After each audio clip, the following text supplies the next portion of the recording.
और इसी बीच आपको बड़ी खबर बता दें, लेबनान के क्षेत्र में इजराइल का हमला, बड़ी जानकारी मिल रही है।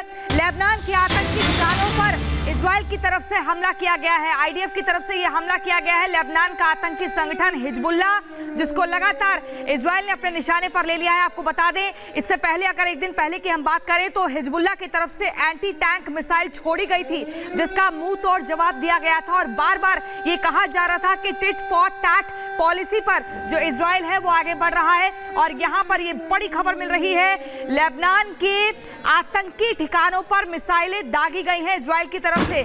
आईडीएफ की तरफ से इजराइल डिफेंस फोर्स ने ये एक बड़ी कार्रवाई और मुंह तोड़ जवाब दिया।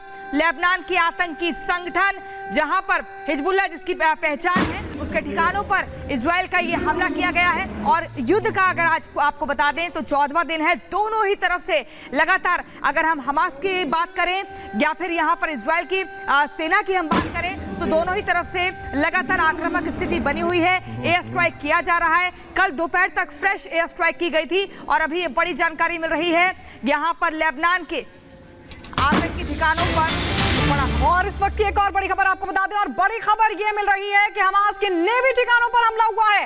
इजराइल ने नेवी ठिकानों पर हमला किया है। हमास के लड़ाकू विमानों से आतंकियों पर यह हमला किया गया है। लड़ाकू विमानों से आतंकी ठिकानों को ध्वस्त किया गया है। उसकी तस्वीर भी हम आपको दिखा रहे हैं। ये वही जगह है जहां पर नेवी ठिकाने हैं हमास के, और अब नेवी ठिकानों पर ताबड़तोड़ हमला आईडीएफ की तरफ से। ये एक्सक्लूसिव तस्वीर आप देख रहे हैं, कैसे हमास के अब नेवी ठिकानों को भी एक के बाद एक टारगेट किया जा रहा है। आईडीएफ ने यह हमला किया है नेवी ठिकानों पर। लड़ाकू विमानों से आतंकियों पर हमले को अंजाम दिया गया है। एक तरफ अब हिजबुल्ला वाला फ्रंट भी खुल गया है और लगातार हिजबुल्ला के जो आतंकी हैं वो भी अब इजराइल के खिलाफ मोर्चा खोल रहे हैं। हालांकि वहां पर भी लगातार इजरायली सेना की तरफ से हमला जारी है।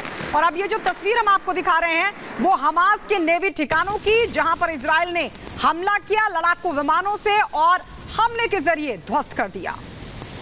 इजराइल के बीच जंग लगातार जारी है और अब ये और ज्यादा आक्रामक होती दिखाई दे रही है। इस वक्त ग्राउंड जीरो पर हमारे सहयोगी गुरसिमरन मौजूद हैं। गुरसिमरन, 14वें दिन भी जंग जो है वो लगातार जारी है और ज्यादा आक्रामक दिखाई दे रही है। फिलहाल क्या स्थितियां हैं वहां पर?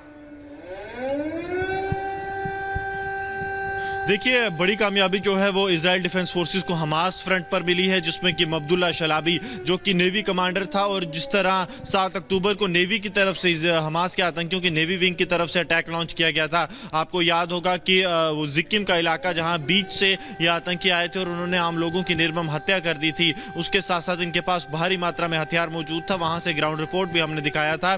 तो अब्दुल्ला शलाबी जो है वो इनका कमांडर था, जिसको कि अब एयर स्ट्राइक्स में मार गया है। वहीं दूसरे फ्रंट यानी कि लेबनान के बॉर्डर की बात करें तो वहां पर भी हिजबुल्ला आतंकी संगठन को मुंहतोड़ जवाब दिया गया है। और आप मानिए कि ये पहली बार हुआ है कि इतनी घातक एयर स्ट्राइक्स हिजबुल्ला ग्रुप पर की गई हैं। इससे पहले क्या हो रहा था कि जहां से भी हिजबुल्ला ग्रुप जो एंटी टैंक मिसाइल्स दाग रहा था, वहां पर या तो जो आर्टिलरी फायर की जा रही थी या फिर यूएवी अटैक्स किए जा रहे थे। लेकिन अब फुल फ्लैश जो एयर स्ट्राइक्स हैं वो हिजबुल्ला के ठिकानों पर इजराइल की तरफ से शुरू कर दी गई हैं। और कल जब हमने इजराइल के जो इंडस्ट्री मंत्री हैं उनसे बात की थी, उन्होंने बिल्कुल साफ कहा था कि हम ना सिर्फ हमास का नामो निशान मिटा देंगे, अगर कोशिश लेबनान, हिजबुल्ला और ईरान की तरफ से भी की जाती है तो उनका भी नामो निशान पूरी तरह से मिटा दिया जाएगा।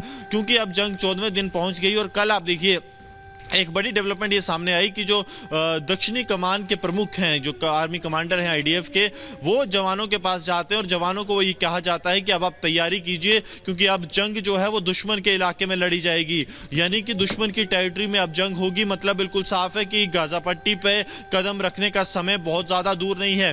क्योंकि कल जो राजनीतिक नेतृत्व है उसने भी रिपब्लिक मीडिया नेटवर्क से बात करते हुए एक बात साफ कर दी थी कि आईडीएफ को जो ग्रीन सिग्नल की बात की जा रही है वो प्रधानमंत्री की तरफ से दे दिया गया है। और अब ये सुरक्षा बलों की मर्जी है कि वो कब किस समय जो है गाजा पट्टी के इलाके में पैर रखेंगे।